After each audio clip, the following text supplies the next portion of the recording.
காதல் வாழ்க்கையில ஆண்கள் எந்த புள்ளியில தெரியுமாங்க ரொம்ப பாவமா இருக்கிறாங்க.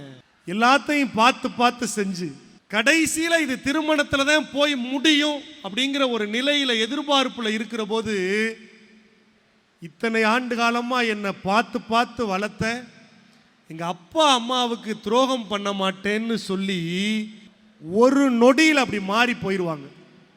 ஆனால் இந்த பையனும் அதே மாதிரி தானங்க, அப்பா அம்மா தான் இவனை பெற்றாங்க. இவன் மட்டும் என்ன வானத்துல இருந்தா குதிச்சான்? இவனையும் அவங்க அம்மா 10 மாதம் வயிற்றுல தானே சுமந்து பெற்றான். உங்களை எப்படி பார்த்து பார்த்து வளர்த்தாங்களோ அப்படித்தானுங்க இவனையும் பார்த்து பார்த்து வளர்த்தாங்க. ஆனால் உங்கள் மேலே வச்சிருக்கிற அன்புங்கிற காதல்ங்கிற அந்த ஒரே விஷயத்துக்காக எல்லாவற்றையும் இழக்க துணிகிற ஒரு ஆணை கூட உங்கள் சுயநலத்திற்காக நீங்க இழக்க துணிகிறீங்கன்னா ஆண் பாவம் இல்லையாங்க? நாங்க எல்லாத்தையும் இழந்து நிக்கிறோம்.